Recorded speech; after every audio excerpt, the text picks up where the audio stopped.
ప్రేమగల తండ్రి, పరిశుద్ధుడైన మా దేవ, ఈరోజు ప్రభావ పాసులు చేసే ఆరాధన భాగ్యంగా వ్యాసులు బతుకోగా 20 సంవత్సరాలు లోకంలో విడిచి సంతోషిస్తున్నాను. ప్రభావంతో పాటి అనుభవంలో స్తోత్రాలు చేస్తున్నాను. మీరు జ్ఞాపకం చేసుకుంటా ఆశీర్వాదకరమైన జీవితం నడిపింపు ప్రభావ మాకు మా జీవితానికి ఎంత అవసరం, పురుగులకు అవసరం అందుకు బట్టి స్తోత్రాలు. ఇలా చేసిన పరిచయం జీవి కాసి ప్రాముఖ్యంగా పడి స్తోత్రాలు ప్రభావం సేవపడి ఉన్నారు. అది మనం జ్ఞాపకం చేసుకున్నాము. సందర్భంగా ప్రభావం దైవవాక్యం మనకి ఏర్పాటు మన ప్రభావం తీసుకొచ్చారు. అందులో మంది మీకు తెలుస్తా ఉన్నా ప్రభావం జరిగే పరిచయం ఏదైపోయి ప్రభావం వాతావరణం స్వాగతిస్తారు కనిపించిన సహాయం కావాల్సిన వాళ్ళని తీసుకున్నాడు. ప్రాముఖ్యంగా తండ్రి మందిరంలో ప్రభావ ఏర్పాట్లు మరి లైట్లు ఏర్పాటు చేశారు. మీకు ఎంతో స్తోత్రాలు ప్రభావ వెలుగులు ఇచ్చారు. మీకు ఎంతో ఉన్నాను తెలుస్తా ఉంటున్నాం. ఈ యొక్క మీడియా ఏమైతే పరంగా కూడా ప్రభావం కాపుతున్నాయన జ్ఞాపకం చేస్తుంది. మీ నామై భయం తీసుకురావస్తున్నాం. వచ్చిన వారందరూ బట్టి స్తోత్రాలు ఇక్కడ రావాల్సిన వారు తీసుకురండి. చూపించండి. మీకే కృతజ్ఞత తెలుసు మా ప్రార్థన దేవా. మీకు ఎంతో వదనాలు తెలుసు. పాటల ద్వారా వాయిద్యాల ద్వారా మీరు మహిమ పొందండి. దయచేయండి. మా జీవితాలను కృపను అనుగ్రహించుకోవచ్చు. ప్రభావ సంపూర్ణంగా మీ నామాన్ని మహిమ తీసుకురండి. ప్రభావం మీ నామాన్ని మహిమ అనుగ్రహించుకోవడానికి సాయం ఎంతో చేసి మేలుపడి స్తోత్రాలు చెల్లిస్తూ సహాయం చేయాల్సిందిగా ముందున్న వీటిని నడిపించవలసిన యేసు ప్రభువు నామమున ప్రార్థించండి నా తండ్రి. కూర్చోండి. పాట పాడుతున్నా జలాసన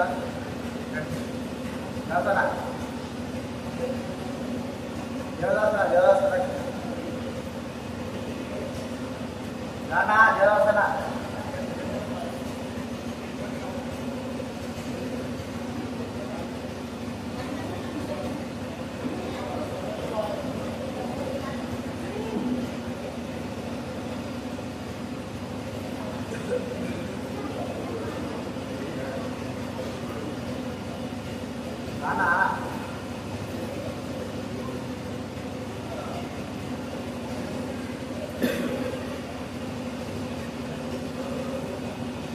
పాట సంఖ్య 125వ పాట. ప్రభువా నీ గొప్పతనము స్తుతికి యోగ్యము అశక్యము. 125 123 పాత పాట పుస్తకాలు 123, కొత్త పాట పుస్తకాల్లో 125. ప్రభువా నీ గొప్పతనము స్తుతికి యోగ్యము.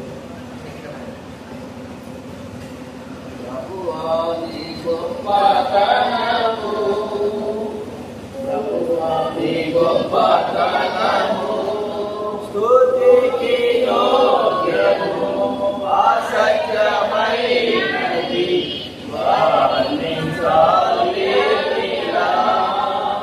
స్తుతికి యోగ్యము అసత్యమైనది వర్ణించలేనిలా.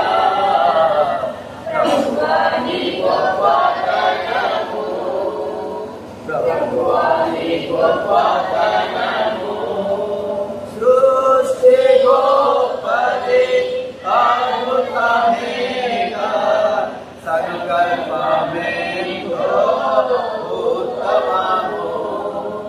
సృష్టి గొప్పది అద్భుతమేగా సంకల్పమెంతో ఉత్తమము. మానవ జాతి కొరకై కాదు, మానవ జాతి కొరకై కాదు.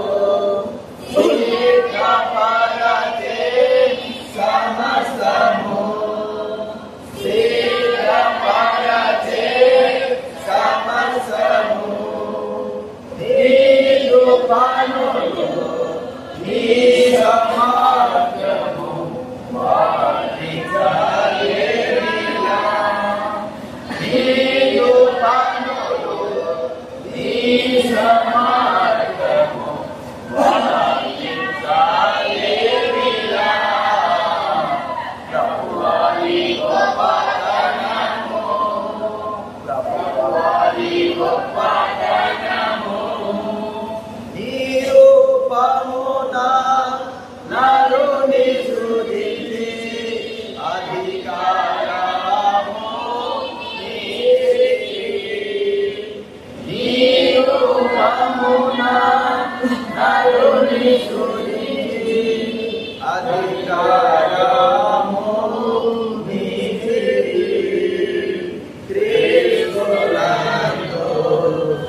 పాట సంఖ్య కూడా 17 తాను పాటిస్తారు 105.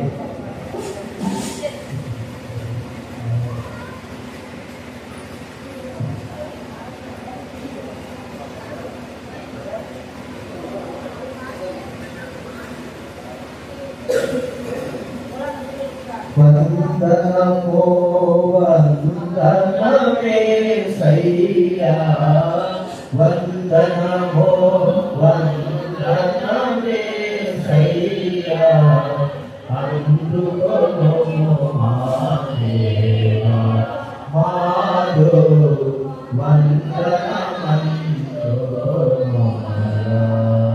వందనమో వందనమే సయ్యా వందనమో వందనమే సయ్యా అందుకొను మా దేవా మాధో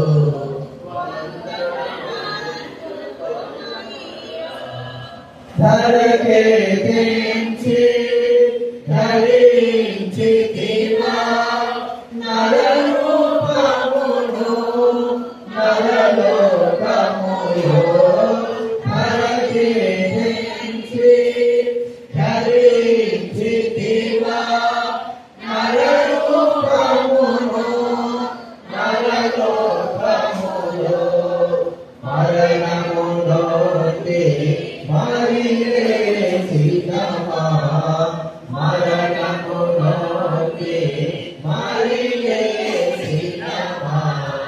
మారని మహిమా రాజా నీతికే వందనమంతుమయ్యా వందనమో వందనమే సయ్యా వందనమే సయ్యా అందుకొను మా దేవా మాధో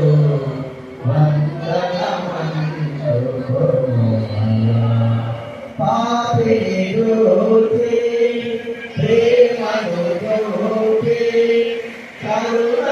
కరుణాకరముచే కలువరి కడకు పాపిని దూచి ప్రేమను దూచి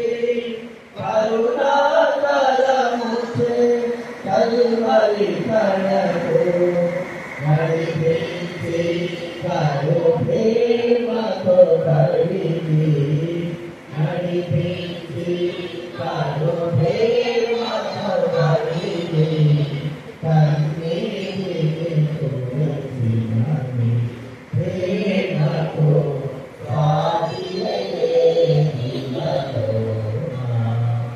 వందనమో వందనమే సయ్యా వందనమో వందనమే సయ్యా అందుకొను మా దేవా మాధో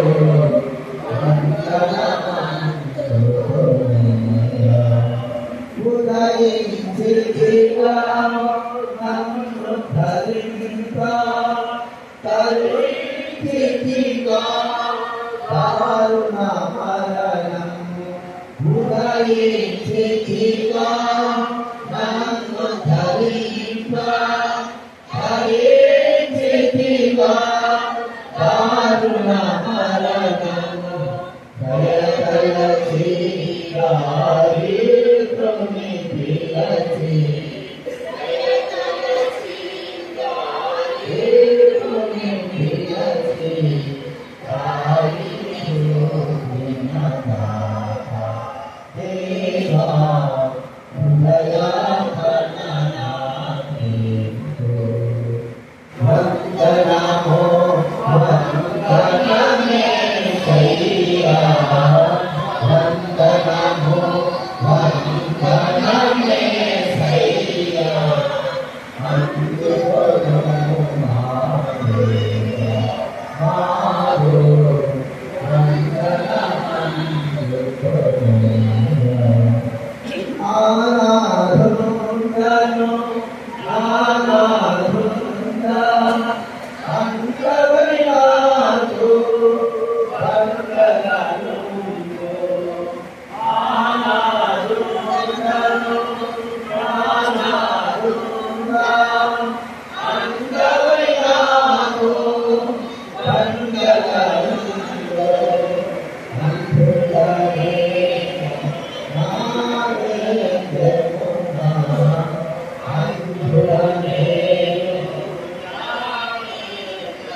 You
Yehovah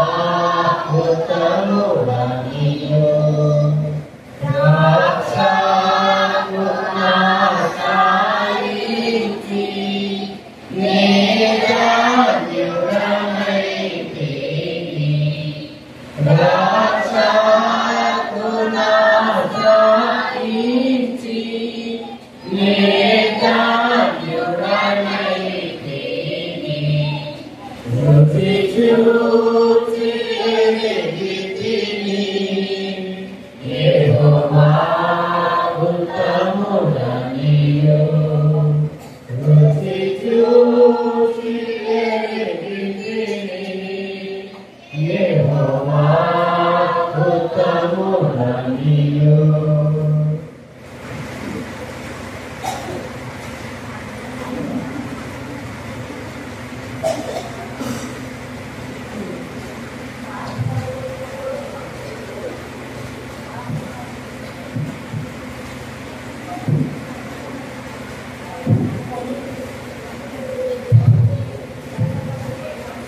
దయచేసి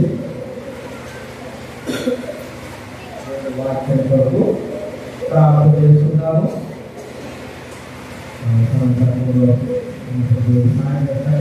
వాక్యము ప్రార్థన చేస్తున్నాం. హలో మహోన్నత తండ్రి, ప్రభువైన యేసు నామములో వందనాలు చెల్లిస్తున్నాం. కృపాసక్తి ప్రభువా, నిన్ను ఆరాధించడానికి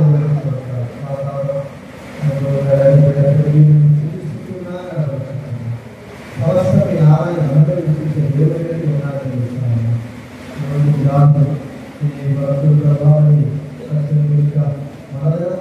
తండ్రి జ్ఞానం చేసుకుంటా ఆశీర్వాదంగా కాబట్టి రాసిన ఆ ప్రభావాన్ని విశ్వాసాన్ని ధ్యానించడం మనల్ని బలపరచండి, సహాయం చేయండి, వాక్యం ద్వారా మాట్లాడండి, ఆత్మకు అభిషేకించండి, సమస్తాన్ని స్మరించండి. ప్రభావ వర్షాన్ని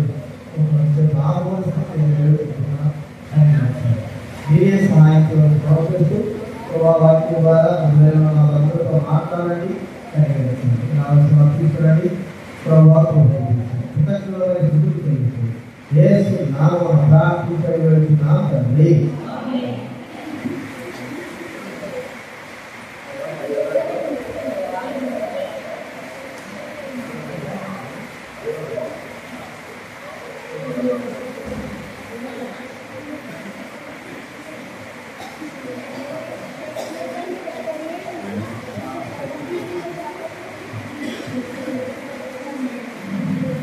దగ్గర ఉన్న సెల్ ఫోన్ ఇప్పుడు ఉపయోగించండి. లైట్ వేసుకోండి.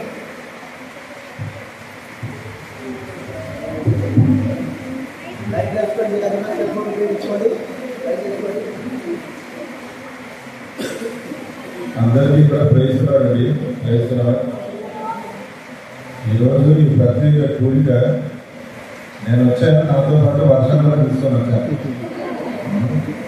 ఈ వర్షానికి కూడా మనం దేవునికి వందనాలే చెల్లించాలి. ఎవరికి ఎక్కడ అవసరత ఉందో వాళ్ళ కొరకు దేవుడు వర్షాన్ని కూడా ప్రసాదిస్తూ ఉన్నాడు.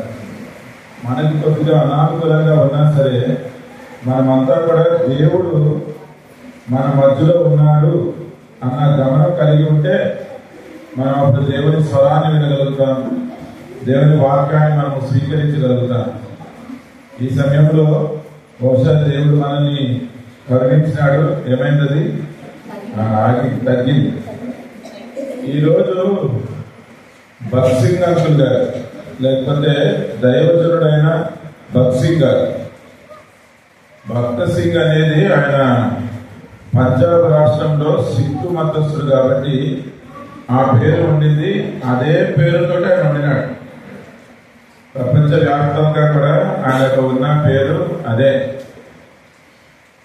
ఆయన మన సహవాసానికి దైవ దర్శనం పొందుకొని ఈ సహవాసము ప్రపంచమంతట్లో కూడా స్థాపించబడడానికి ఆయనే మూల కారణము అని మనం చెప్పుకొని నేటి దినము ఆయన ప్రభు సన్నిధిలోనికి అంటే మహిమలోనికి ప్రవేశించి ఎన్ని సంవత్సరాలు అవుతుంది? 25 సంవత్సరాలు అవుతుంది. సెప్టెంబర్ మాసము 17వ తారీఖున ఉదయకాల సమయంలో ఆయన నిత్య విశ్రాంతిలోకి వెళ్ళిపోయినారు. మహిమా ప్రవేశం అంటారు, లేకపోతే నిత్య రాజ్యము ప్రభుని సన్నిధిలోనికి ఆయన వెళ్ళిపోయినారు. భూస్థాపన కార్యక్రమం ఏదైతే జరిగిందో ఆ భూస్థాపన కార్యక్రమం కొరకు అక్కడ చేయవలసిన పనులు చాలా ఏర్పాటు చేయవలసి వచ్చింది. ఆ పనులు ఏర్పాటు చేయడానికి అప్పుడు యవనస్తుడిగా నేను కూడా అక్కడ ఉండినా. ఆ రోజు వచ్చిన జనము వాళ్ళని అసలు మేము ఎవరు కూడా అదుపు చేయలేకపోయాం. అక్కడ హైదరాబాద్ పట్టణంలో సమాధి కార్యక్రమం అప్పుడు హెబ్రోన్ ప్రాంతం నుంచి నారాయణ దగ్గర ఉన్న ఈ బరియల్ గ్రౌండ్ వరకు కూడా అసలు ఇసుక వేస్తే కూడా రావాలంత జనము వాళ్ళందరూ వచ్చారు. దేనిని బట్టి వచ్చినారు అంటే ఈ దైవజనుడు వారికి దేవుణ్ణి పరిచయం చేసినాడు. జీవం కలిగిన దేవుణ్ణి ఎలాగా విశ్వాసము ద్వారా కలిగి ఉండి ఆయన బట్టి ఎలాగ విజయవంతమైన జీవితం జీవించాలో ఆయన మాదిరి చూపించినాడు. అప్పటి వరకు క్రైస్తవత్వం లేదా అంటే ఉంది, కానీ ఆచారం ఉండింది. ఈయన ఏం చేసినాడు? ఆత్మీయమైన జీవితాన్ని చూపించినాడు. ప్రతి మనిషిలో ఉన్న ఆత్మ అది క్రీస్తులో జీవింపబడాలి అని, క్రీస్తును కలిగి జీవించాలని, అలాగే క్రీస్తు ఎలాగైతే ఈ లోకాన్ని జయించినాడో, పాపాన్ని జయించినాడో, మరణాన్ని జయించినాడో, సమాధిని జయించినాడో, మనమందరము కూడా క్రీస్తును కలిగిన వారమైతే మనము కూడా పాపాన్ని జయిస్తాము, లోకాన్ని జయిస్తాము, మరణ భయాన్ని జయిస్తాము, సమాధిని కూడా జయిస్తాము అన్న ఆ నిరీక్షణ మనకు ఆయన అనుగ్రహించినాడు. సమయం లేదు, ఆరంభించినాను. అయితే సామెతలు 10వ అధ్యాయం 7వ వచనంలో చాలా సుపరిచితమైన వాక్యము ఏమంటారగా, సామెతల గ్రంథము 10వ అధ్యాయము 7వ వచనం, నీతిమంతుని జ్ఞాపకము చేసుకొనుట ఆశీర్వాదకరమగును. చాలమ్మా, అక్కడ వరకు చాలు. నీతిమంతుని జ్ఞాపకం చేసుకుంటున్నా. ఎవరెప్పుడు ఈరోజు జ్ఞాపకం చేసుకుంటున్నా నీతిమంతుడు? భక్సింగ్ గారు. ఆయన నీతిమంతుడు ఎలాగైనాడు అంటే రోమిలకు రాసిన పత్రిక 4వ అధ్యాయము దాంట్లో చివరి వచనం ఏముంది? రోమా 4:25 వచనం, ఆయన మన అపరాధముల నిమిత్తము అప్పగింపబడి మనము నీతిమంతులుగా తీర్చబడుటకై లేపబడెను. ఏమైందంట? యేసుక్రీస్తు ప్రభువారు మన అపరాధముల నిమిత్తమై, అలాగే భక్సించ గారి అపరాధముల నిమిత్తమై కూడా అప్పగింపబడి, మనమంతా దుర్నీతిలో ఉండిన, నీతి లేకునింది దుర్నీతిలో ఉండిన, ఆ దుర్నీతిలో ఉన్న మనలను ఆయన ఏం చేసినాడు? ఆ అపరాధములన్నీ కూడా ఆయన భరించి మన పక్షంగా సిలువలో బలియాగముగా చేయబడినాడు. మనిషికి ప్రాణము రక్తమే కదా, ఆ ప్రశస్తమైన రక్తాన్ని చిందించి ఆ రక్త సంబంధము అంటే క్రీస్తు ప్రభువారు కాల్చిన రక్తంలో మనల్ని ఏం చేసినాడు? శుద్ధి చేసి నీతిమంతులుగా చేసినాడు. దుర్నీతిలో ఉన్న మనలను యేసుక్రీస్తు ప్రభువారు నీతిమంతులుగా చేసినాడు. ఇప్పుడు ఆయన చేసిన కార్యాన్ని మనమేం చేయాలా? 5వ అధ్యాయం 10వ వచనంలో, కాబట్టి విశ్వాస మూలమున, ఏంటి మూలం? ఇప్పుడు భక్తి గారికి కానీ మనకి కానీ మన జీవితానికి ఇక మూలం ఏంటి? కారణం ఏంటి అంటే విశ్వాసము. విశ్వాసము అంటే మన వాడుక భాషలో నమ్మకము. నేను నమ్ముతున్నాను. ఏమో నమ్ముతున్నాను? ప్రప్రథమంగా నమ్మవలసింది, నేను అపరాధిని, నేను నశించిపోవలసిన వాడిని, అపరాధములకు ఏదైతే శిక్ష విధించబడాలో దానికే నేను పాత్రుడను. కానీ ఆ అపరాధములన్నీ కూడా యేసుక్రీస్తు ప్రభువారు అంటే దేవాది దేవుడు ఈ లోకానికి దిగివచ్చి ఆయన మీద మోస్తున్నాడు. నా అపరాధములన్నింటినీ కూడా తొలగించి నన్ను ఏం చేసినాడు? నీతిమంతులుగా చేసినాడు. నా విశ్వాసము, నా నమ్మకం ఏంటి అంటే యేసుక్రీస్తు ప్రభువారు నా నిమిత్తమే లోకానికి వచ్చినాడు, నా కొరకే సిలువలో మరణించినాడు, నా కొరకే ఆ సిలువలో రక్తము చిందించినాడు. నేను నమ్ముతున్నానంతే. ఆ రక్తం యొక్క శక్తి అదేం చేస్తుంది? నాలో ఉన్న అపరాధ భావం కానీ దోషము గాని పాపము గాని దీనినంతా కూడా తొలగించి శుద్ధి చేసి నన్ను నీతిమంతునిగా చేస్తుంది. కాబట్టి విశ్వాస మూలమున మనము నీతిమంతులముగా తీర్చబడి మన ప్రభువైన యేసుక్రీస్తు ద్వారా దేవునితో సమాధానము కలిగి ఉన్నాము. నీతిమంతులుగా తీర్చబడ్డాం విశ్వాస మూలముగా.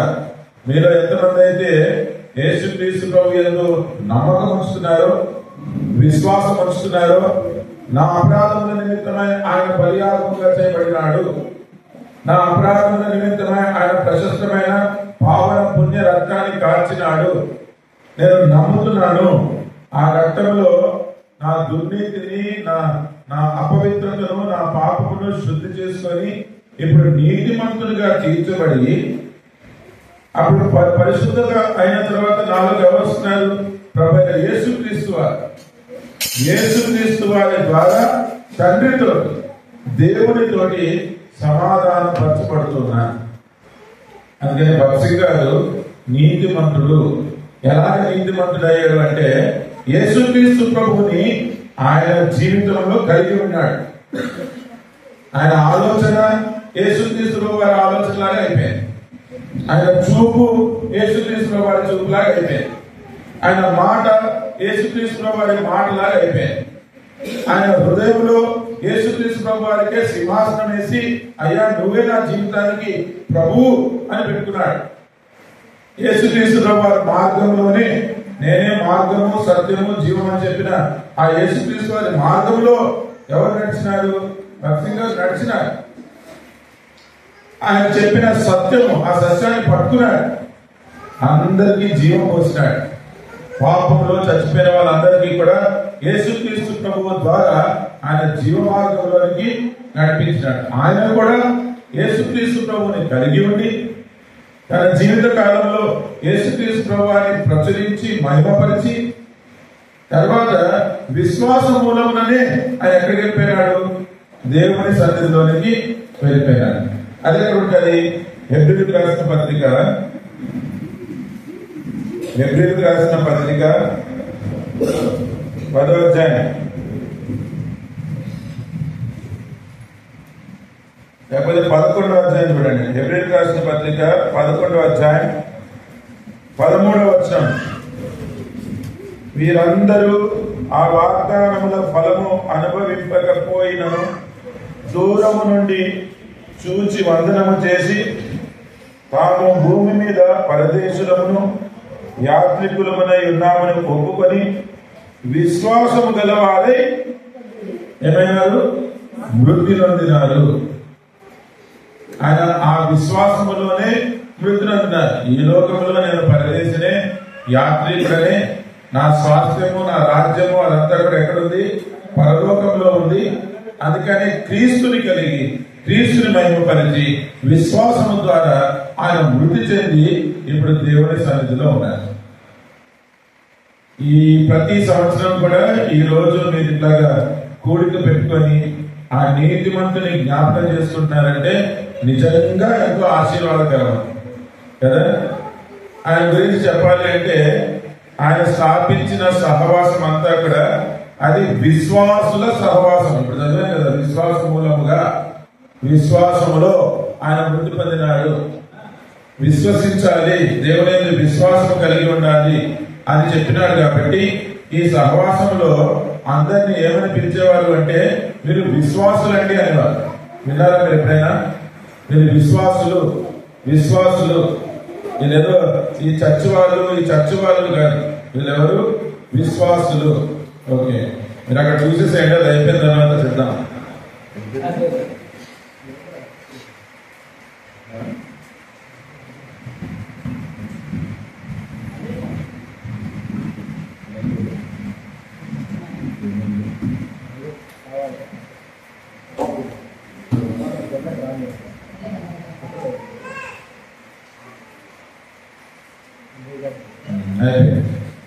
సో విశ్వాసులు అంటే భక్సింగ్ గారి యొక్క దర్శనం ద్వారా స్థాపించబడిన ప్రతి సంఘంలో కూడా ఎవరుంటారండి?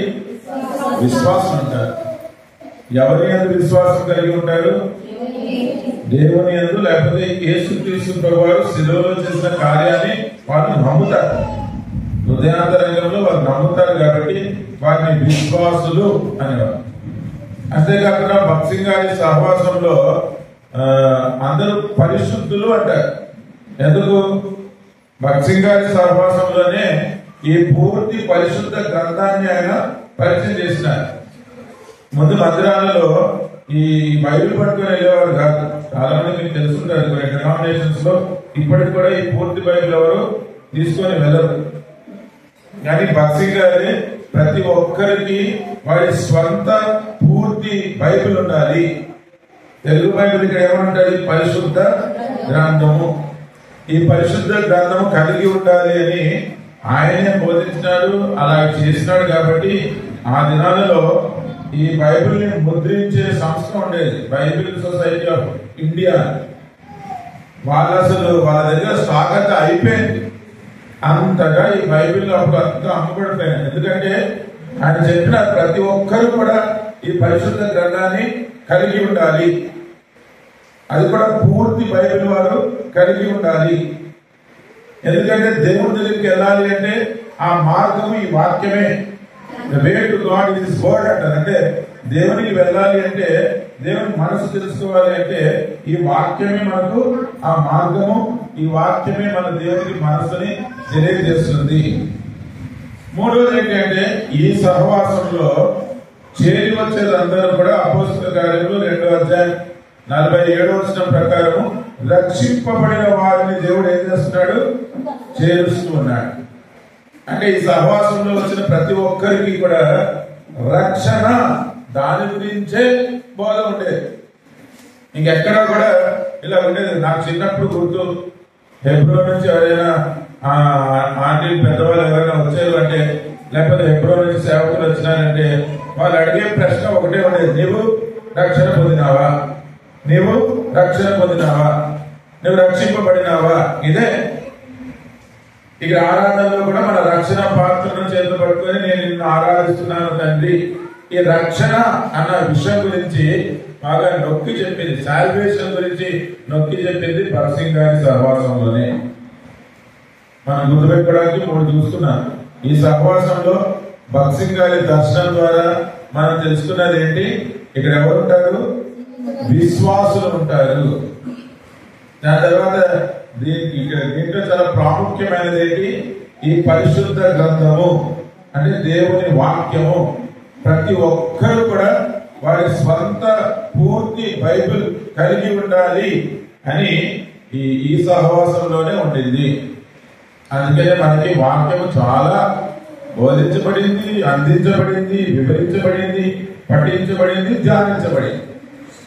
అందుకని ఈ వాక్యంతోనే చాలా మంది ఆదరించబడ్డారు, బలపరచబడ్డారు, లేకపోతే వాళ్ళు ధైర్యపరచబడ్డారు.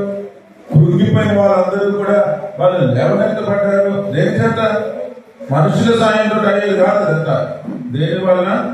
ఈ వాక్యంతో వాళ్ళు ఆ విధంగా ధైర్యపరచబడ్డారు. మూడోది ఏంటి?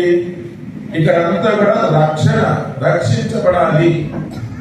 ఈ శరీరము మనం ఒకసారి మన్ను కాబట్టి మట్టిలో కలిసిపోతుంది. కానీ దేవుడు పెట్టిన ఆత్మ అది దేవుని సన్నిధిలోకి వెళ్ళాలి.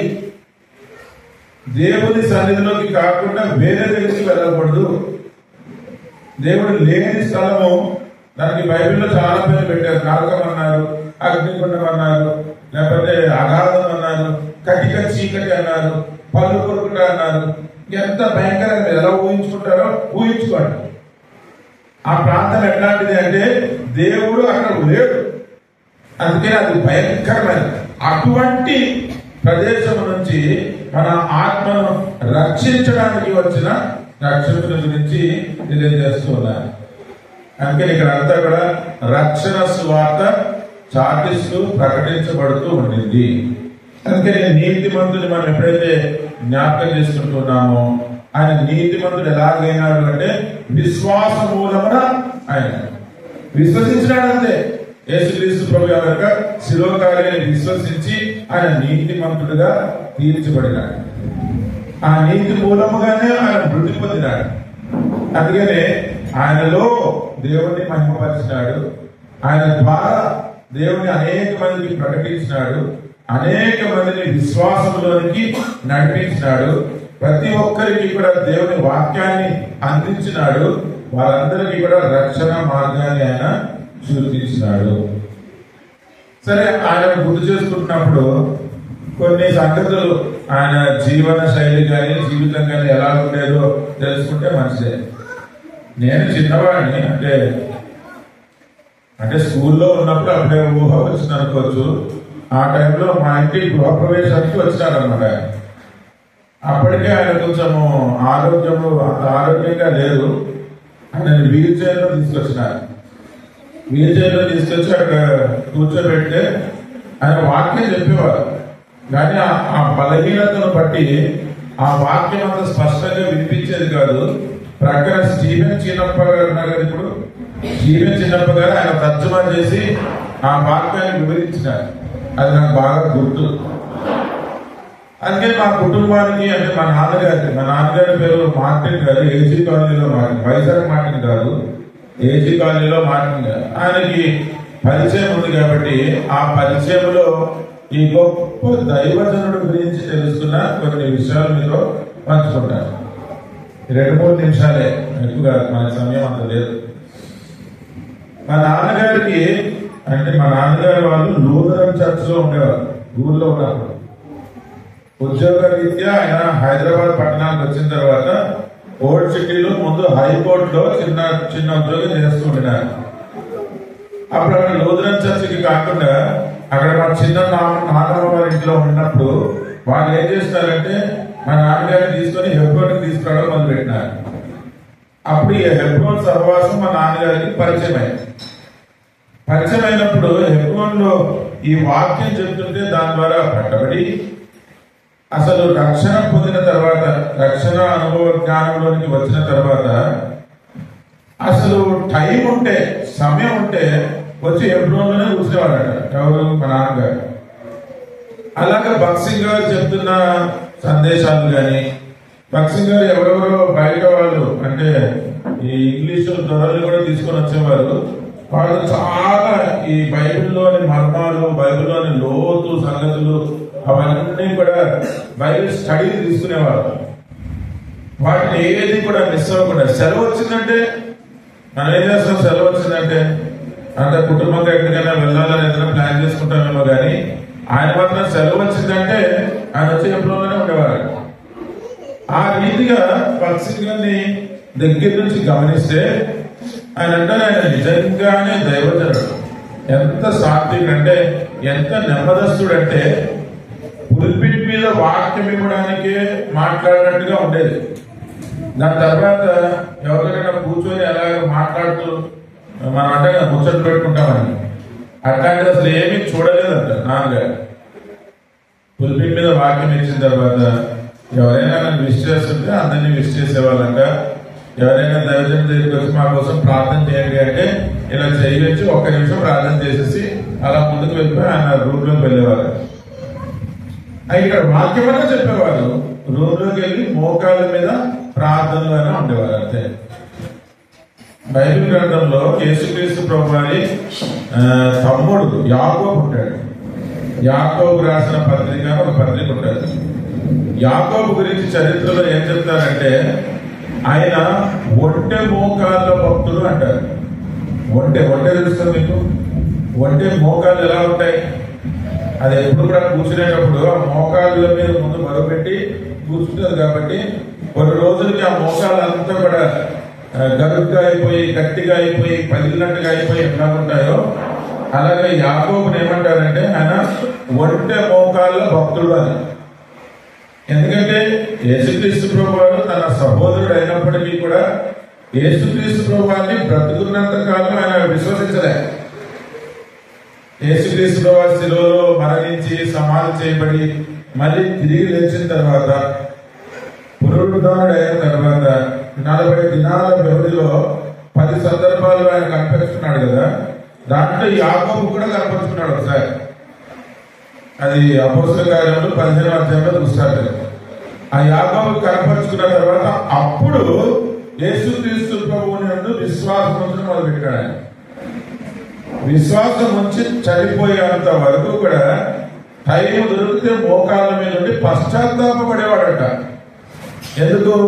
అయ్యో, నేను ఆయన బతుకున్నప్పటి నుంచి నేను నమ్మలేదు, నేను విశ్వసించలేదు, ఎంత తప్పు చేశాను, ఎంత పొరపాటు చేశాను అని ఆయన చనిపోయేంత వరకు కూడా మోకాళ్ళ మీద పశ్చాత్తాపడుతూ ఉండినాడు అని చెప్తారు చరిత్రలో.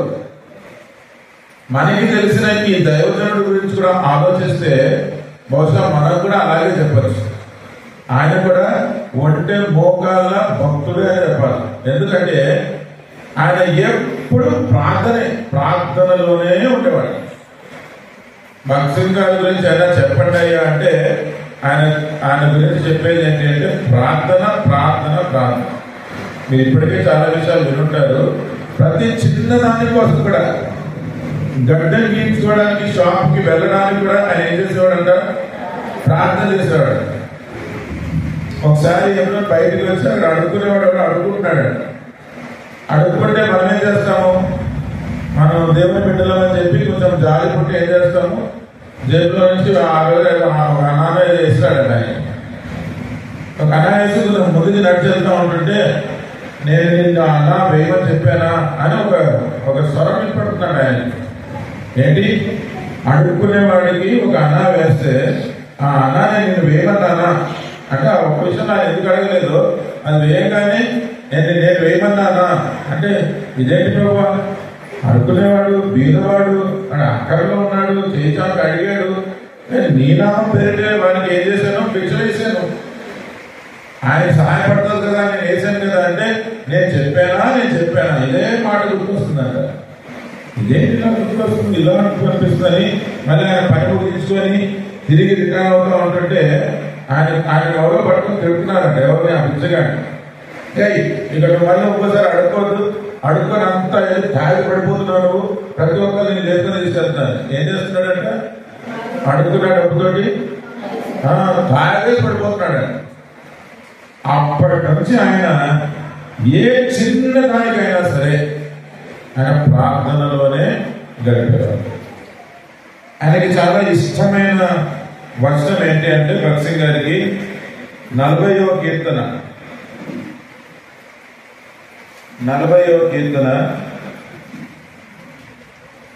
8వ వచనం.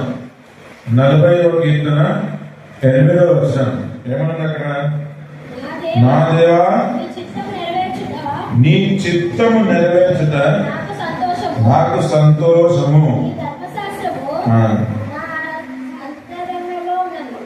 నీ ధర్మశాస్త్రము నా ఆంతర్యంలో ఉన్నది.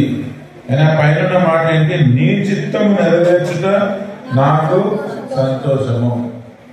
ఆయన ఎవరైనా కానీ మీ జీవితంలో ధ్యేయం ఏంటి అని అడిగితే what is the goal in your life అంటే ఆయన చెప్పేవాడంటే to know the perfect will of God and do it. అంటే దేవుని పరిపూర్ణమైన చిత్తము తెలుసుకోవాలి, నా జీవితకాలం అంతా కూడా ఆ దేవుని చిత్తము చేయాలి, అంతనే. దాని తప్ప నేను ఇక వేరే పని ఏమి చేయను. అందుకనే మన సహవాసంలో మనం కూడికలు పెట్టుకున్నా, మనం ఏదైనా కరపత్రాలు ప్రింట్ చేసిన, పెళ్లి పత్రాలు ప్రింట్ చేసిన దాంట్లో ఏమని రాస్తాము? ప్రభు చిత్తమైతే, దేవుని చిత్తమైతే. ప్రతి విషయంలో కూడా దేవుని చిత్తము తెలుసుకోవాలి.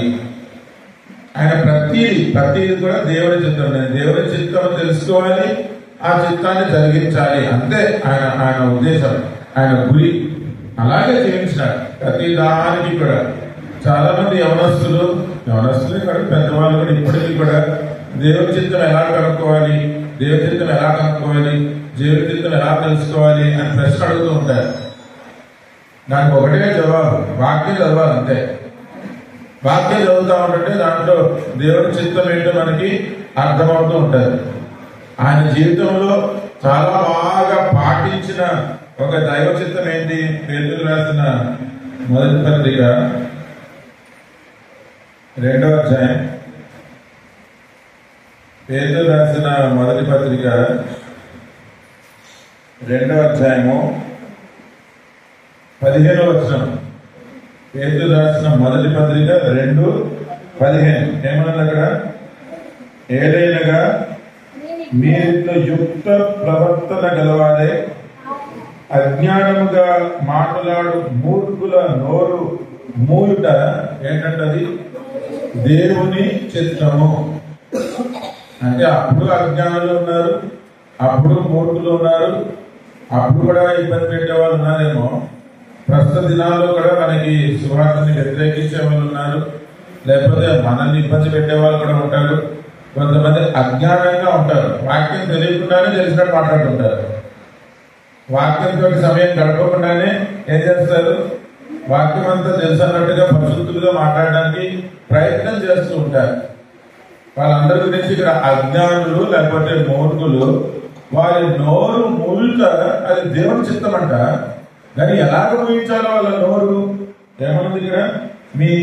మీరు యుక్త ప్రవర్తన గలవారే. ఏంటంటే యుక్త ప్రవర్తన అంటే మంచి ప్రవర్తన గలవారే. అజ్ఞానులు, మూర్ఖులు, మిమ్మల్ని విసిగిస్తున్నవారు లేకపోతే సతాయిస్తున్నవారు, వారి నోరు మూయించడం అది దేవుని చిత్తమే. కానీ దేవుని చిత్త ప్రకారం మనము వారి నోరు మూయించాలి అంటే మనలో ఏముండాలంట? యుక్త ప్రవర్తన ఉండాలి. మన ప్రవర్తన అంతా కూడా ఎలా ఉండాలా? మంచిగా ఉండాలి, దైవికమైన ప్రవర్తన ఉండాలి. అంతేగాని నేను ఆ నోరు నుంచి నేను కూడా గట్టిగా మాట్లాడతా, నేను కూడా వాళ్ళతో కొట్లాడతా, నేను కూడా వాళ్ళ తప్పులన్నీ చూపిస్తా, నేను కూడా వాళ్ళు ఇట్లా చేస్తా అట్లా చేస్తా, అది నానే కాదు దేవుని చిత్తం. దేవుని చిత్తం ఏంటి అంటే ఇటువంటి వారి నోరు మూయించడానికి మనలో యుక్త ప్రవర్తన ఉండాలి, మంచి ప్రవర్తన ఉండాలి. ఎలా వస్తుంది మంచి ప్రవర్తన అంటే యేసుక్రీస్తుని పట్టుకొని ఆయన వెంబడించడమే. యేసుక్రీస్తు ఎలాగ ఆలోచించినాడు? ఆయన ఆలోచనలో దీనత్వం ఉండేది, అంతే కదా. నా గురించి ఆలోచించినాడు, మీ గురించి ఆలోచించినాడు. ఆ మహిమలో ఉండవలసిన దేవుడు ఏం చేసినాడు? దీనుడై తగ్గించుకొని మన కొరకు కింద వచ్చినాడు భూమికి. మన గురించి ఏం ఆలోచించినాడంటే ఆయన చాలా చాలా దీనంతం ఉండేది, దీనంతంతో ఆలోచించినాడు. వీళ్ళందరూ నా మాట వినట్లేదు, అందరూ పాపం చేస్తున్నారు, వీళ్ళందరినీ కూడా నాశనం చేసేస్తాను, భస్మం చేసేస్తాను. అలాగేం జరగలేదు కదా. ఆయన ఏమని ఆలోచించాడు మన గురించి? అయ్యో అయ్యో నశించిపోతున్నారు, నశించిపోతున్నారు, నశించిన వారిని వెతికి రక్షించడానికి ఆయన వచ్చినాడు. అంటే ముందు ఆలోచన ఏం చేస్తున్నాడు? తను తాను తగ్గించుకోవాలని ఆలోచించినాడా లేదా? అంటే యేసుక్రీస్తు వారి ఆలోచన మనకి ఉండాలి అంటే మన ఆలోచన ఏముండాలా? దీనత్వం ఉండాలి, పొగరు ఉండకూడదు, గర్వం ఉండకూడదు, లేకపోతే నేనంటే ఏమనుకుంటున్నా ఉండకూడదు, నన్ను పట్టించుకోరా, నేనేంటో తెలీదా, ఇలాంటివేమీ అవసరం లేదు. కేవలం క్రీస్తులు కలిగి ఉండాలి, ఆలోచనలో దీనత్వం ఉండాలి. యేసుక్రీస్తు వారి చూపు ఎట్లా ఉండేది? అన్ని తెలుసుకోవడం. మార్కు సువార్త 10వ అధ్యాయంలో ఒక యవ్వనస్తుడు యేసుక్రీస్తు వారి దగ్గరికి వస్తాడు. ఎట్లా వచ్చాడంటే ఆయన అందరూ ఏమో ఆయన దగ్గరతో నడుచుకుంటూ వస్తూ ఉంటుంటే ఈయనేమో పరిగెట్టుకుంటూ వచ్చినాడంట. అందరేమో యేసుక్రీస్తు వారి దగ్గర నిల్చొని ఉంటే ఈయనేమో మోకరించినాడంట. అందరేమో యేసుక్రీస్తు వారిని బోధకుడా బోధకుడా అని సంబోధిస్తూ ఉంటే ఈయన మాత్రం సద్బోధకుడా అని పిలిచినాడంట. మీరు చూస్తారు మార్క్స్ వార్త 10వ అధ్యాయం బహుశా 19-20 వచనాల్లో అంతా. మరి అలా చేసినందుకు ఏంటి పరిగెట్టుకుంటూ వచ్చేసినాడు, నా ముందు మోకరించేసినాడు, నన్ను ఇంకా సద్బోధకుడు అంటున్నాడు, సభాష్ బిడ్డ అన్నాడు యేసుక్రీస్తు వారు. ఆయన సంగతి తెలుసా అండి? ఎందుకంటే ఆయన ఏదో అడుగుతాడు, దాన్ని యేసుక్రీస్తు వారు ఏదైతే చెప్తారో అది వినడు, అది వినకుండా అది చేయకుండానే వెళ్ళిపోతాడు అని తెలుసా. ఆయన తెలిసి ఆయన ఏమన్నాడు? నన్ను సద్బోధకుడు ఎందుకంటున్నావు? దేవుడు మాత్రమే కానీ ఎవరు కాదు కదా అంటే ఆయన చెప్పడం ఏంటి? నువ్వు ఎందుకు ఇంత ఎక్స్ట్రా చేస్తున్నావు? ఇటువంటి ఎక్స్ట్రాలు ఏమి చేయొద్దు, మామూలుగా ఉండు. సరే నీ సంగతి ఏంటి అంటే ఆయన అడిగినాడు, ఏం చేయాలా? నిత్యరాజన చేయడానికి ఏం చేయాలి? మంచి ప్రశ్నే కదా, మంచి ఆత్మీయ ప్రశ్న అడిగినాడు. కానీ ఈయన చెప్పిన తర్వాత ఆయన వినడు అని తెలుసు. కానీ అక్కడ రాయబడుతూ ఉంటది, యేసు అతన్ని చూచి అతని ప్రేమించి. ఎన్నో వర్షంలో ఉంది? మార్కు సువార్త 10వ అధ్యాయం 21వ వచనం చదవక. మార్కు సువార్త 10:21. యేసు అతన్ని చూచి అతన్ని ప్రేమించి. ఎందుకు రాయండి అది? యేసు అతన్ని చూచి మాట్లాడినని చెప్పచ్చు కదా. అని ఆయన గురించి తెలుసు కూడా, ఆయన మాట వినడం తెలుసు కూడా. ఎట్లాంటి చూపు చూసినాడు? మనం చూపులతో చంపేస్తున్నాం కొంతమందిని. వాళ్ళ గురించి తెలిసిన తర్వాత ఎట్లాంటి చూపులు చూస్తాం? చూపులతోనే చెప్పేస్తాం అలా అన్ని సంగతులు. నువ్వంటే నాకు ఇష్టం లేదు, నువ్వేది ఇప్పుడు చేసేది, అవన్నీ చూపులతోటే చెప్పేసట్టు ఉంటారు కొంతమంది.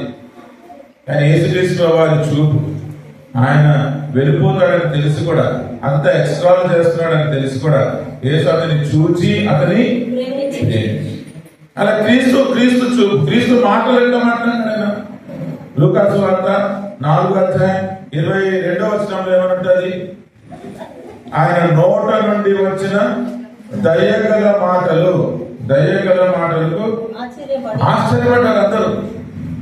యేసుక్రీస్తు వారు నోరు ఇప్పినాడంటే నోట నుండి ఏ మాటలు వచ్చినాయి?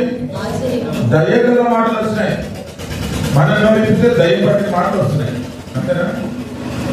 అందుకని యేసుక్రీస్తు వారి మాటలు దయగల మాటలు.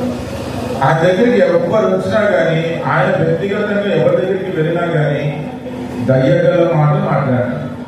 మనం ఎందుకు చూసుకుంటున్నాము? ఈ దైవజనుడు యేసుక్రీస్తు ప్రభువుని కలిగి ఉండి సత్వయుక్త ప్రవర్తన, మంచి ప్రవర్తన, దైవికమైన ప్రవర్తన కనబరిచినాడు. యేసుక్రీస్తు వారి ఆలోచన, యేసుక్రీస్తు వారి చూపు, యేసుక్రీస్తు వారి మాట, యేసుక్రీస్తు వారి ప్రవర్తన.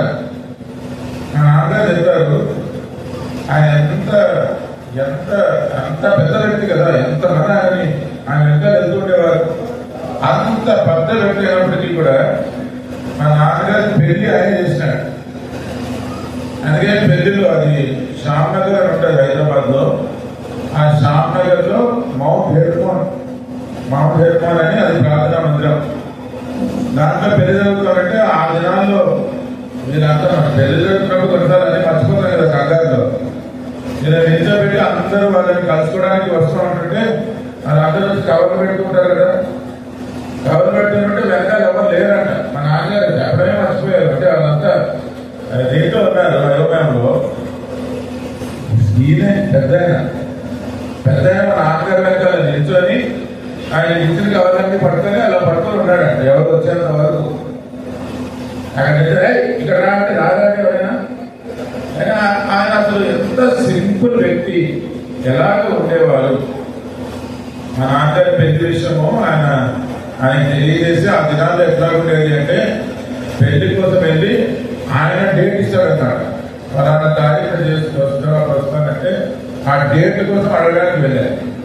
ఆయన చాలా బిజీగా ఉంటే ఎప్పుడో ఆఫీస్లో చెప్పారు, ప్రస్తుతం నల్గొండలో 3 రోజులు మీటింగ్స్కి వెళ్ళారు. ఆ మీటింగ్లు తర్వాత కొంచెం ఆయన ఫ్రీగా ఉంటారు, మీరు అక్కడికి వెళ్ళి కలిస్తే మంచిది, అక్కడ దొరుకుతారు, ఇక్కడైతే బిజీగా ఉంటారు అంటే మా నాన్నగారు ఒక ఆయన తెరవగారని వాళ్ళిద్దరు కలిసి ఎక్కడికి వెళ్ళారు? నల్గొండ. చెప్తున్నాను ఆయన ఎంత సింపుల్ గా ఉంటారు. అక్కడ మీటింగ్ అయిపోయిన తర్వాత వీళ్ళు మెల్లగా జాగ్రత్తగా గౌరవంగా వెళ్ళారు. అని ఆయనతో రమ్మన్నారంట. కూర్చున్న తర్వాత అంతా చెప్పారు, ఇక్కడ పెళ్లి గురించి వచ్చాము అంటే మన ప్రధానికి ఏమంటాడు? ప్రార్థన చేద్దాం. ఓకే మంచిది, ప్రార్థన చేసి చెప్తాను అన్నాడు. ప్రార్థన చేస్తే మంచిదని చెప్పి వీళ్ళు తెలుస్తూ ఉంటే ఆయన అన్నాడంట, కూర్చోండి please have cup of tea అంటాడు. ఎవరు? ఈ పెద్ద దైవజనుడు. ఎవరికి? ఈ పెళ్లి తారీఖు అడగడానికి వెళ్ళాలి. ఎలా ఉంటుందో చూడండి వాళ్ళ ప్రవర్తన ఏంటి అని చెప్తున్నాను మీకు ఒక ఉదాహరణ. వీళ్ళు అసలు పరిచయం అయిపోయినారు. ఈ పెద్ద మనిషి ఏంటి అని బహుశా ఎవరో ఉన్నారేమో అందించడానికి లోపల అనుకొని చూస్తుంటే అక్కడేమో అందరు బిజీగా ఉన్నారు. ఎవరు లేకపోతే ఈయనే వెళ్ళి ఈయన కోసం ఒక ఫ్లాస్క్ లో టీ పెడతారు కదా, ఆ ఫ్లాస్క్ లో 2 కప్పులు పట్టుకొని వస్తున్నారు. వస్తుంటే మా నాన్నగారు ఈయన వెళ్ళి ప్లీజ్ అట్లా చేయద్దు, దయచేసి అట్లా చేయద్దు. అలాంటి కొరత, అలాంటి గుణం, అటువంటి తగ్గింపు, అటువంటి నైజం కలిగిన దైవజనం. మొత్తానికి 4 నెలలు అయింది. ఏంటి ఆ డేట్ చెప్పారు, పెళ్లి డేట్ చెప్పారు. అందరికీ మర్చిపోయాడేమో అనుకుంటే ఆయన ప్రార్థన చేస్తూనే ఉంటాడు. ఆయన 4 నెలలు అయిన తర్వాత కాలింపాంగ్ లో డిసెంబర్ మాసంలో అక్కడ కాన్వకేషన్లు అవుతూ ఉంటాయి. ఆ దినాల్లో ఆయన అక్కడికి వెళ్ళేవారు. అక్కడి నుంచి లెటర్, ఆ రోజుల్లో లెటర్లే కదా, అక్కడి నుంచి లెటర్ రాశారు. ఇక్కడ ముద్దనాయకం గారు రాసి ఇలాగా వీరి పెళ్లి కోసము నేను ప్రార్థన చేశాను. ప్రార్థన చేసిన తర్వాత ఫిబ్రవరి మాసం 14వ తారీఖున ప్రభు చిత్తమైతే వారి వివాహం కలిగి ఉంటాం అని రాశాడు. అంటే ఆయన ఏ విషయం గురించి అయినా కానీ ఎంతసేపు ప్రార్థన చేశాడు, ఒక డేట్ ఇవ్వడానికి మా ఇంట్లో తెలిసిన చెప్తున్నాను. 4 నెలలు మనం 4 నిమిషాలలో ఆగుతామా? 1 నిమిషంలో ప్రార్థన చేస్తే 2 నిమిషంలో కావాలనుకుంటాం మనం. కానీ ఆయన అట్లా ప్రార్థన చేసి డేట్ ఇచ్చి పెళ్లి చేసినాడు. కాబట్టి ఇప్పుడు మా తల్లిదండ్రులకి పెళ్ళయి ఎంత 51 సంవత్సరాలు. ఇప్పుడు వరకు వాళ్ళిద్దరూ అర్చుకున్నారు. నా కుదిరే ఆ ఇంట్లో వాళ్ళకి అట్లా కొట్టాడేదాన్ని, కానీ వాళ్ళిద్దరూ వర్క్ చేశారు. దేవునితో కూడా పరిచయంలో కూడా ఉండినారు. అందుకని ఇంట్లో కూడా ఎప్పుడు కూడా దైవ సన్నిధి ఉండేది. నాకు కూడా దేవుడితో సంబంధమైన టైం పట్టింది, కానీ ఇంట్లో మాత్రం వాతావరణం ఎప్పుడు కూడా దైవికమైన వాతావరణం ఉండేది. అది ఆయన చేసిన కార్యాలను చెప్పుకోవచ్చు. ఆయన గురించి మనం గుర్తు చేసుకుంటూ ఈ విషయాలు మనం స్మరించుకుంటున్నాం. ఎందుకు? నీతిమంతుని. ఇప్పుడు వీళ్ళందరూ కూడా ప్రభువునందు విశ్వాసంలో మృతులందున్నారు కాబట్టి వాళ్ళ మరణం కూడా స్పెషలే. అందుకనే మరణ దినాన్ని కూడా మనము జ్ఞాపకం చేస్తున్నాం. 116వ కీర్తన ఏమంటది? యెహోవా భక్తుల మరణము విలువ గలది, దానికి విలువ ఉంది, ఎంతో ప్రశస్తమైనది. అందుకని ఈరోజు భక్సింగ్ గారి మరణ దినాన్ని గుర్తు చేసుకుంటూ ఆ దైవజనుడు ఎటువంటి దర్శనం పొందుతున్నాడు, యేసుక్రీస్తులో ఉన్న విశ్వాసం నుంచి ఎలాగ మాదిరికరమైన జీవితం జీవించాడో, ఎటువంటి తగ్గింపు కలిగి చక్కని దైవికమైన ప్రవర్తన కలిగి జీవించి ఎంతమందిని, అసలు ఈ సిటీలోనే ఆలోచిస్తే 300 కంటే ఎక్కువ సంఘాలు ఉన్నాయి. అంటే ప్రతి ఒక్క దగ్గర ఆయన స్థాపించగలిగిన సంఘాలు ఎంత విస్తరించిపోయినాయంటే అది గిన్నిస్ వరల్డ్ రికార్డులు కూడా ఎంటర్ చేశారు. ఈ హెబ్రోన్ సహవాసంలో ఉన్న సంఘాలు అంత సంఖ్యలో ఉన్నాయి. ఎలాగ జరిగింది? ఆ ఒక్క దేవుని దర్శనానికి విధేయత చూపించాడు. అపోస్తల కార్యంలో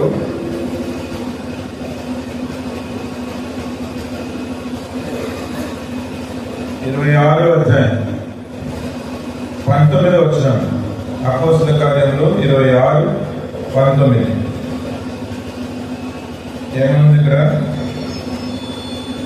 అపోస్తల కార్యంలో 26:19 కాబట్టి అగ్రిప్ప రాజా, ఆకాశము నుండి కలిగిన ఆ దర్శనములకు నేను అవిధేయుడను కాక. ఈ దైవజనుడు ఎలాగైతే ఇటువంటి సాక్ష్యం చెప్పినాడో, మన భక్తి గారు ఆ దైవజనుడి పక్షంగా కూడా ఈ సాక్ష్యం ఎంతో వర్తిస్తుంది. ఆకాశం నుండి కలిగిన ఆ దర్శనములకు నేను అవిధేయుడును కాలేదు. సో ఈ సహవాసంలో ఉన్న మనం కూడా విశ్వాసములో మనం కొనసాగాలి. దేవుని వాక్యమే ప్రతిదానికి ఆధారంగా పెట్టుకొని ఈ వాక్యానుసారంగానే జీవించాలి. ప్రతి ఒక్కరూ కూడా రక్షణ నిశ్చయంగా కలిగి ఉండాలి. ఆత్మరక్షణ అది ఎలాగంటే కేవలం కృప ద్వారా, ఆయన కృపపై మన విశ్వాసము ద్వారా ఆ రక్షణను పొందుతున్నాం. నోటితోటి ఒప్పుకొని ఏమొప్పుకోవాలి? యేసుక్రీస్తు నా కోసం వచ్చావు, అసలు నా కోసమే వర్తించావు, నా ప్రాణాలన్నీ మోసుకున్నావు, నీ రక్తాన్ని అంతా చిందించావు, ఆ రక్తంలో నా పాపాలను కూడా క్షమించి, నా పాపాలను కూడా శుద్ధి చేసి, నన్ను కూడా నీ బిడ్డగా అంగీకరించి నా హృదయంలో నీవు ప్రభువుగా ఉండు అని నోటితోటి ఒప్పుకొని హృదయం నుండి విశ్వాసం వస్తే ఈ గొప్ప రక్షణ మనం పొందుకునే వారిగా ఉంటాం. అంటే దేవుని విశ్వాసంలో కొనసాగాలి, ప్రతిదీ కూడా వాక్యానుసారంగా జీవించాలి. ఈ రక్షణ నిశ్చయత కలిగి ఉంటే మనము ఈ రోజు దేవుడు వచ్చినా లేకపోతే మనమే దేవుడి దగ్గరికి వెళ్ళిపోవలసినా సరే అలాగే విశ్వాసం మూలముగా వృద్ధి ఉంటే ఆ నీతిమంతుల మరణం అదేంటి వారిని జ్ఞాపకం చేసుకోవడము ఎంతో ఆశీర్వాదం. ఇప్పుడు దైవదాసుడు మహిమదాస్ గారు, మన ప్రియ సహోదరుడు మహిమదాస్ గారు, అలాగే కటాక్షం మన సిస్టర్ కటాక్షం, దేవుడు వారిని ప్రేమించి వారికి తోడుగా ఉండినారు. దానికి మీరే సాక్షులు. కానీ ఈరోజు నేను గమనిస్తే దేవుడు వారి దాంపత్య జీవితాన్ని కూడా ఆశీర్వదించి వారిని దర్శించి 3 కుమార్తెలను ఇచ్చినారు కదా. షిప్రా ఎవాంజలిన్ ఎక్కడుంది? షిప్రా ఎవాంజలిన్. ఓకే, ఇప్పుడు నిత్యాశ్ర రిజాయిస్ ఏది బర్త్డే పాప. తర్వాత ర్యాప్చర్ ఇస్లాగా, వాళ్ళందరూ అక్కడ ఉన్నారు. సో ఈ 2వ పాప షిప్రా ఇవాంజలిన్ తన పుట్టినరోజు వరకు కుటుంబం కూడా వాళ్ళు దేవునికి కృతజ్ఞతాస్తుతులు తెలుస్తున్నారు. ఆ సందర్భంగా కూడా మీ అందరూ కలిసి మనం అందరము ఈ బిడ్డల వరకు దేవుని స్తుతించాలి అని వారు కోరుతూ ఉన్నారు. 127వ కీర్తనలో ఉన్న మాట మీకు అందరికీ పరిచయమే.